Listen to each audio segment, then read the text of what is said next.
Good morning, everyone. I'm joined by Minister Payne and Minister Seselja, the Minister for the Pacific, of course joined by the Chief Medical Officer, Professor Kelly. And I just, in advance, I don't have leave for the Parliament this morning, so if the bells ring, then you'll of course excuse me if I have to depart. Throughout the course of the COVID-19 pandemic, we have always been extremely concerned for our Pacific family, for our neighbours. And over the course of this last year, the Pacific community has done such an extraordinary job to substantively keep their islands free of COVID-19. But we've known that that challenge was always going to be too great for Papua New Guinea as time went on, and that indeed is proving to be the case now.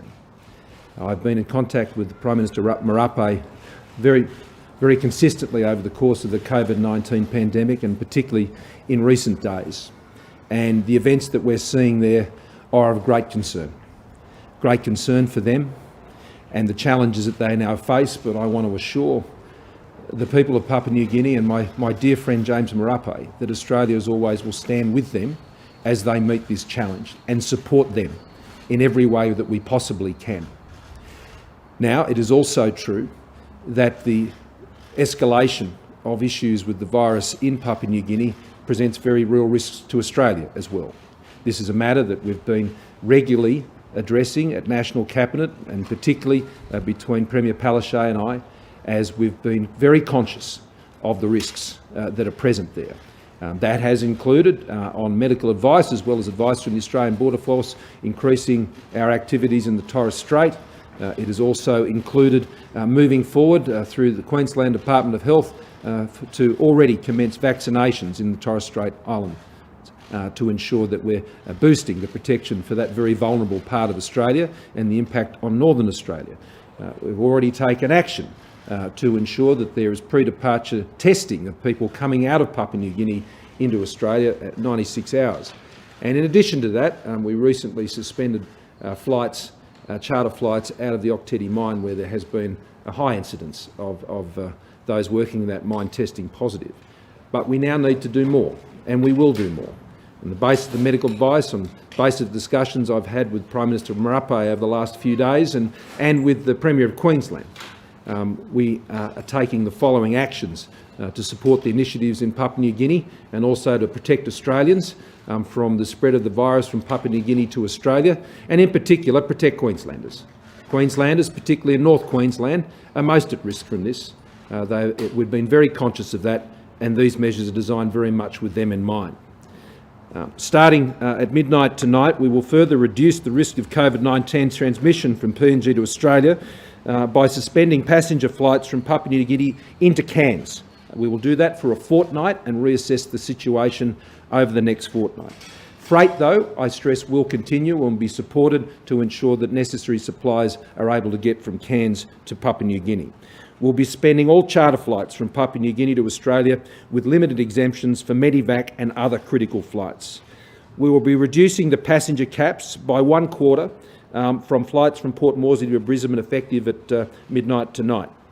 We will be suspending all outbound travel exemptions by Australians to Papua New Guinea, except for essential and critical workers, including humanitarian and Medivac-related activity. This will include no general FIFO workers. You FI or you FO. If you're there, you stay. If you're here, you stay. We cannot risk more people going into those areas and then coming back to Australia. We will work with PNG also over the course of the next fortnight and move as quickly as we can to move from a 96-hour pre-departure screening to a 24-hour pre-departure screening. We will also be beefing up the medical support we're providing by gifting essential PPE to PNG. That includes 1 million surgical masks, 200,000 P295 respirator masks, 100,000 gowns, 100,000 goggles, 100,000 pairs of gloves, 100,000 bottles of sanitizer, 20,000 face shields, and 200 non-invasive ventilators. Our government will also be moving immediately to gift 8,000 doses of our COVID-19 vaccine stocks from our domestic stocks support the vaccination of frontline health workers in PNG from next week. With the support of the PNG government, we are also making a formal request to AstraZeneca and the European authorities to access 1 million doses of our contracted supplies of AstraZeneca, not for Australia, but for PNG, a developing country in desperate need of these vaccines. We've contracted them, we've paid for them, and we want to see those vaccines come here so we can support our nearest neighbour PNG deal with their urgent needs in our region.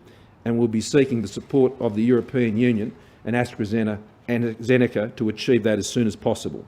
With the agreement of PNG government, we are deploying a critical planning AUSMAT team to PNG next week to establish and prepare plans for COVID healthcare needs in PNG and set the ground for a further deployment of a clinical care team in coming weeks. We will also be seeking the assistance, pursuant to the Quad meeting we had last weekend, from our Quad partners to provide assistance, technical and otherwise, with the rollout of this program. In the Torres Strait Island, we will continue as a matter of urgency to support the efforts of the Queensland Health Department in their vaccination in the Torres Strait, and we'll be increasing the visibility of the presence of the Border Force in managing that border. But importantly, after, I think, very good discussions with the Queensland Premier last night, I thank her for her cooperation as we work out the details of, and also in cooperation with the PNG government, to support a vaccine rollout in PNG's Western Province with a focus on supporting vaccinations in what is known as the treaty villages. They're the villages that are literally just on the other side of the Torres Strait. And those treaty villages act as a single community, effectively, with the communities of the Torres Strait Island. There is much movement back and forward in that part of the world. And we want to extend the protection net of the vaccinations that are going across the Torres Strait Island into those treaty villages. And in addition to that, I've said to the Prime Minister Marape, we're very keen to support in the provision of supplies and other necessities into those villages, which would prevent and remove the need for them to travel to other parts of Papua New Guinea where the COVID virus is more present than it currently is in those treaty villages. And so that work in the vaccinations would be undertaken by the Queensland government in the same way that they're currently doing that in the Torres Strait Islanders communities. The other vaccines and programs in Port Moresby and other parts of the country, Daru and so on, would be part of the vaccination plan that I have already referred to. In addition, this builds on the 80 million contribution that we've already made to the COVAX facility for advanced market commitment for developing countries. The COVAX facility has indicated it will deliver some 588,000 vaccines for PNG by June. And since the beginning of this pandemic, we've already provided well over $60 million in assistance to PNG to respond to this crisis. They're our family, they're our friends, they're our neighbours, they're our partners. They have always stood with us and we will always stand with them. This is in Australia's interests and is in our region's interests. And it's incumbent upon us as Australians, both in securing the health of our own citizens, but equally of our PNG family who are so dear to us. I'll ask Professor Kelly to explain more of the medical situation and the Foreign Minister to speak to the foreign affairs issues. Thanks, PM. So, as the PM has outlined, our near neighbour in Papua New Guinea is extremely close to the northern part of Australia. So from Sabai Island, you can actually see the southern coast of Papua New Guinea where those treaty villages are. And so it's very close. That first step of rolling out the vaccine in the Torres Strait to anyone in the Torres Strait, including our ABF workers and others that are up there, is a very important component of this. Just in terms of the medical rationale for this, of course, it's the right thing to do, as the PM has mentioned, but it's also in Australia's interest to work with Papua New Guinea in this time. Over the last couple of weeks, very rapidly, the situation has changed in Papua New Guinea. We've seen of the cases that have been diagnosed in PNG, half of them have been diagnosed in the last couple of weeks from the beginning of the pandemic. Recognising that they do not have the resources for mass testing as we do here in Australia, and so any number you see coming out of Papua New Guinea in terms of cases and even deaths will be a major underestimate. So there is a big outbreak of COVID-19 in Papua New Guinea. We know this from the places that are able to be doing testing. The PM's mentioned the Oktedi mine. They've done a mass testing there. Almost half the samples are positive. They're finding the same when people are being admitted into hospitals in Port Moresby. Half of women who are coming in due to pregnancy are positive. We're seeing a large number of healthcare workers on the front lines in Papua New Guinea now coming down with COVID-19. These are all signs that there is a major epidemic in the community. So that's what's happening in PNG. We are concerned about that because an uncontrolled pandemic is how variants of concern come to light, and that would be not only a major problem for PNG but also for us and the region. If there was a PNG strain to develop, for example, we don't have any indication of that at the moment. The genomics analysis we've done does not show a variant of concern, but it's important for us to assist to get that outbreak under control. More proximally, we've seen an increase over the last couple of weeks in people coming from PNG into Queensland.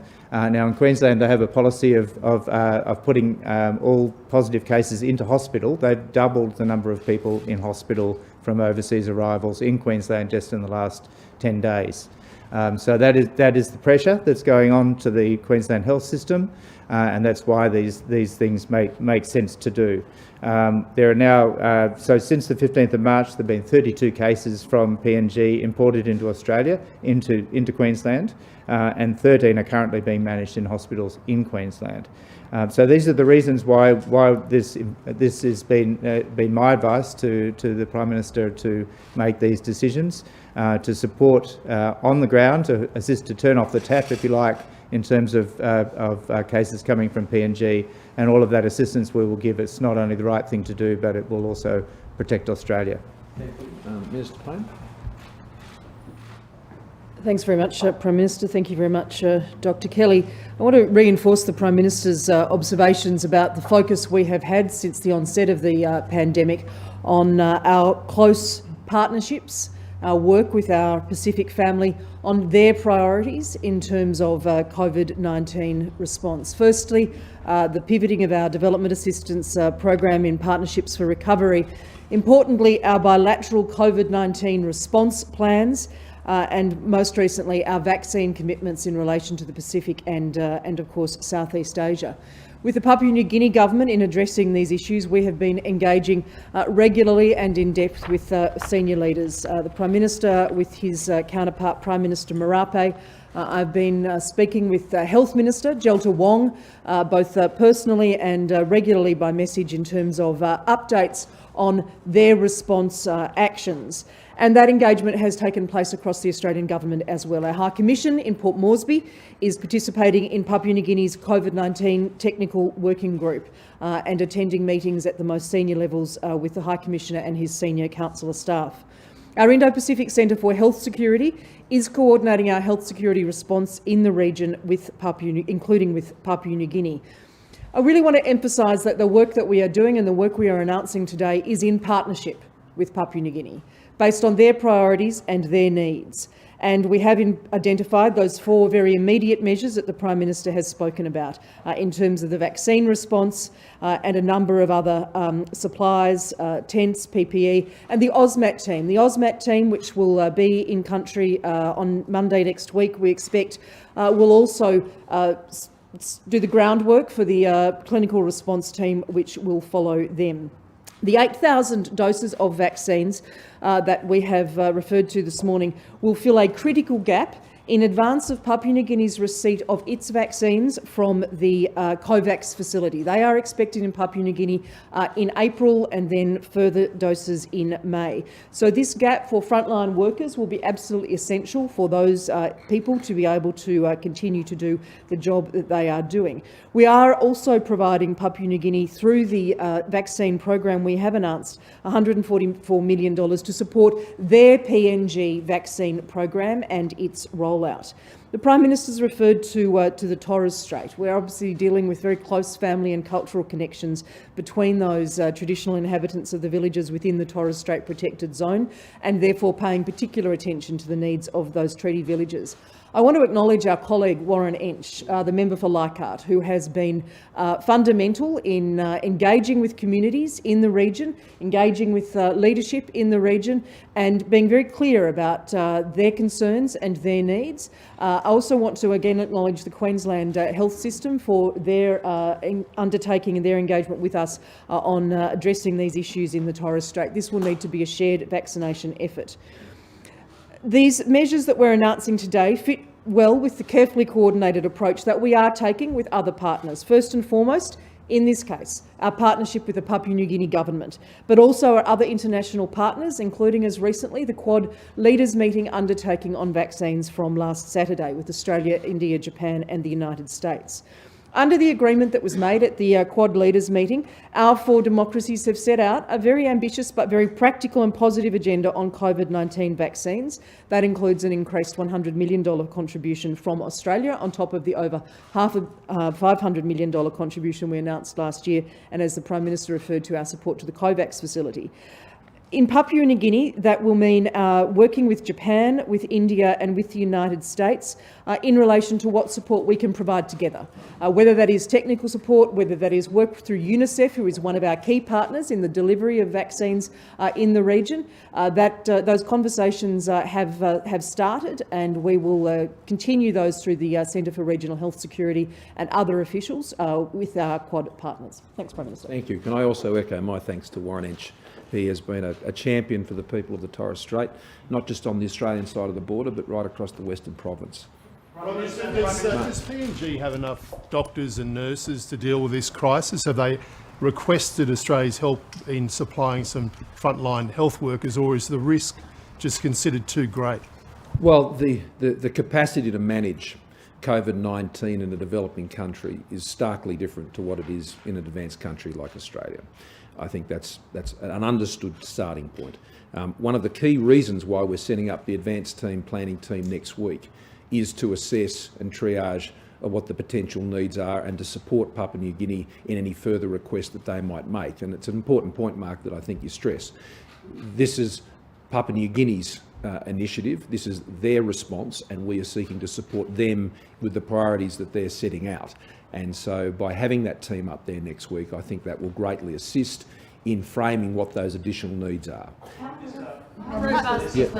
Minister, if I can say, Mark, there's also about more than half a dozen other actions, specific actions, which will be laid out in our media statement that we're working on the ground in Port Moresby with the Papua New Guinea authorities there. We supplied 200,000 face masks for the period of the Samare State Services funeral and burial period. We're working with the WHO on expanding warehouse capacity so that we have storage facilities for that PPE and we can streamline its distribution. We are supplying hospital tent facilities outside Port Moresby General Hospital for safe triaging and referral and transfer of patients so that there's a better throughput there. Supporting St John's, Papua New Guinea and National Capital District Provincial Health Authority to establish one of their aquatic centres as an isolation facility for mild to moderate cases, and that has an up to 120 bed capacity. We're also funding the support for the reopening of the Rita Flynn Testing and Isolation Facility, which will relieve pressure on Port Moresby General Hospital.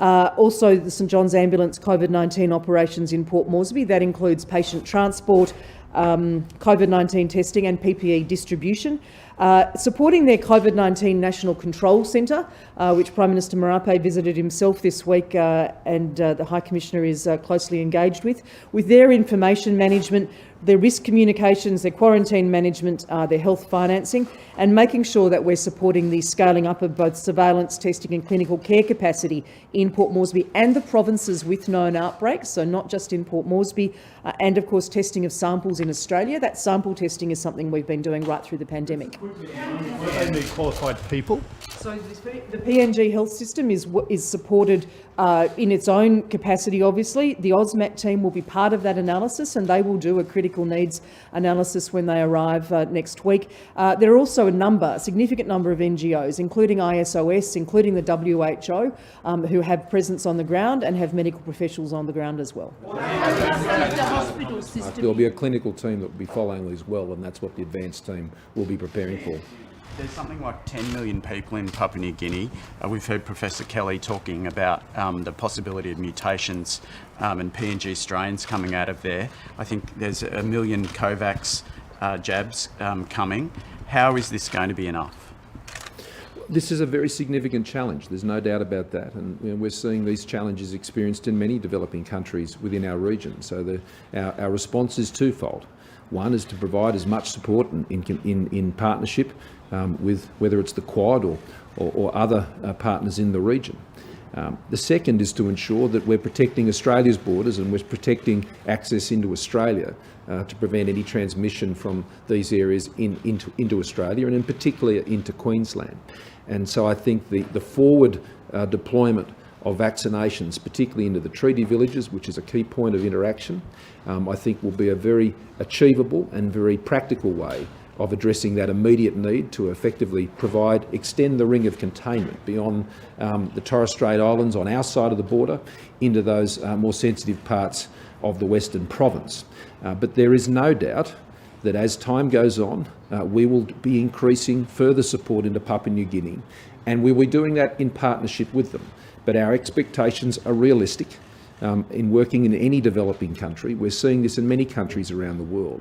I've said consistently, going back to the G20 last year when we first discussed these matters, that we need to be mindful of the severe limitations of developing countries in addressing this virus. We're seeing it in Africa, we're seeing it in other parts of the world.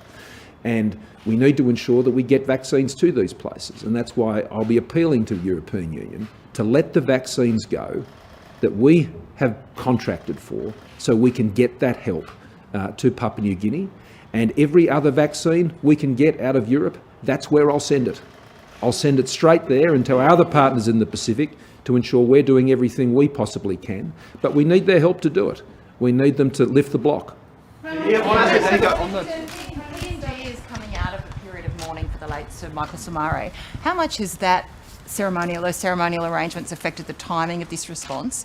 And secondly, PNG shares a land border with Papua, which obviously has very strong transport links to the islands of Indonesia, a very populous country to our near north. How do you assess the implications for Indonesia of this outbreak, and therefore the ongoing security implications for Australia should there be a new outbreak in Indonesia? Well, the burial of Sir Michael, which was taking place yesterday up in Wewak, I actually spoke to James as he was accompanying Sir Michael's body to the site. And so you can understand that this comes at a time of deep mourning and grief for the people of Papua New Guinea. But this action is not in any way connected to that action. That is a terribly sad event all of its own. But it is incidental to the support, because we have been working on this now for some days and we've been seeing the escalation in the case numbers. Now, in terms of the cooperation between Indonesian and Papua New Guinean authorities, this has been a topic over the past year that has been subject to the conversations I've had with President Widodo. And Indonesia has its own challenges when it comes to addressing COVID in their own country, and I have no doubt that they'll be observing this very closely and working closely with the Papua New Guinean government. I mean, the terrain along that border is not like you'd compare to, say, the Western Australian border with South Australia. The geography is a little different. But that's why in looking at particularly the issues in the Western Province, say from Australia's risk, we understand how the Western Province and the Torres Strait act as an effective community, and this is why I'm very grateful to Warren Entsch, because he brings that local understanding. After 25 years he's been a member of this place, and he's in many cases been the member for Western Province in our own parliament, and I think he's done a fantastic job alerting to us and the medical authorities to these issues and working closely about how we can make this practically work on the ground. Prime Minister, you mentioned that there's going to be an increased awareness campaign about vaccination in the Torres Strait Islands, I think, and it's perhaps Torres Strait yes, Islands. you Yeah. talked about awareness as well, and perhaps Professor Kelly as well. How concerned are you about increased vaccine hesitancy, perhaps in those communities and in the wider Australian communities, as we're seeing European governments decide to pause rollouts and so on? Professor Kelly to also speak on this, but we've already begun vaccinations in the Torres Strait, and they're up at Sabo Island yesterday, I think it was, Monday, and that's going very well. I mean, we are aware that in Papua New Guinea there's hesitancy in that community for a range of reasons, and we'll obviously seek to support the Papua New Guinean government in addressing those issues. In terms of the AstraZeneca vaccine, Professor Kelly and Professor Skerritt have been very clear about the Australian medical experts' view about that, and we're pleased that today there'll be 1,000 GPs signing up. 1,000 GPs signing up to be in the next phase of this rollout of AstraZeneca across Australia. So critical for Australia's success this year and protecting the health of Australians right across the country. Paul?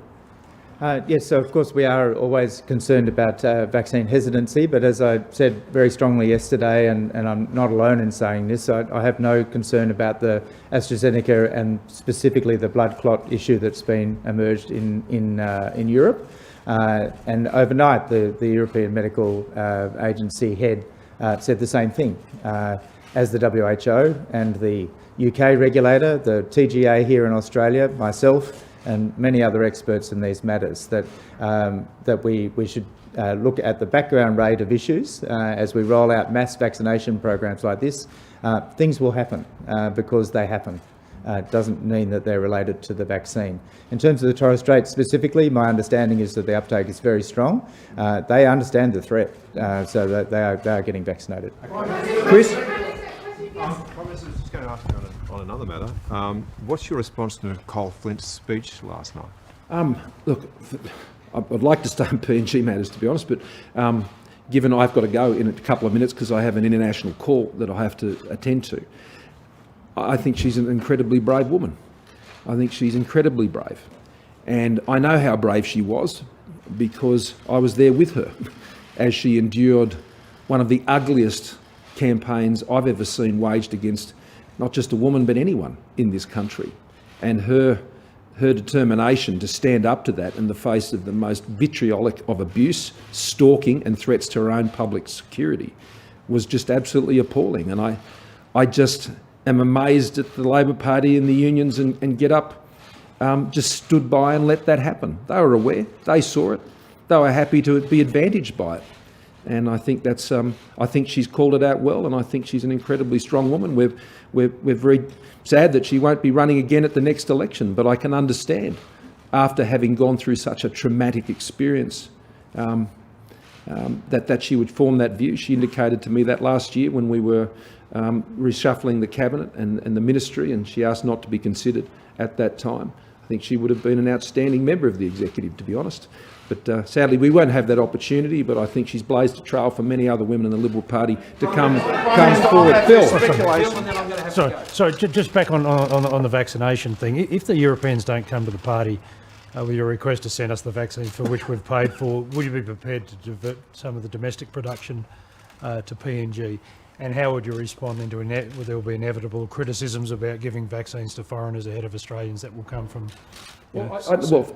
Twofold. Look, I expect to and would hope to get the cooperation out of Europe for this. We've all said that we need to get vaccines where they're needed. This is not Australia seeking to do this for our own direct benefit, although we've contracted them.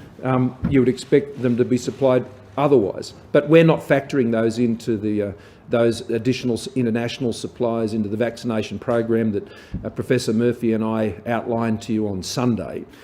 So this would enable us to direct those supplies into Papua New Guinea and indeed into other parts of the Pacific if needed.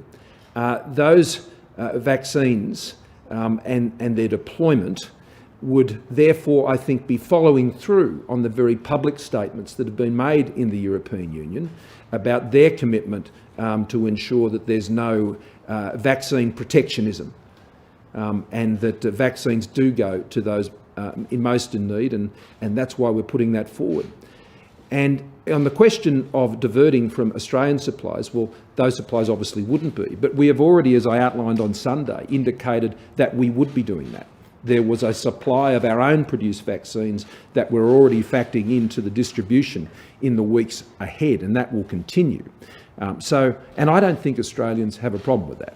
I think when we're talking about our own home, which PNG is part of, our own family, our Pacific neighbours, I think Australians understand that is one of our responsibilities, and as an advanced nation that has had such incredible success in managing the impact of the COVID-19 pandemic, I think they would be generous in spirit. I mean, we all know the Kokoda story. They were there for us, we will be there for them. Thank you all very much.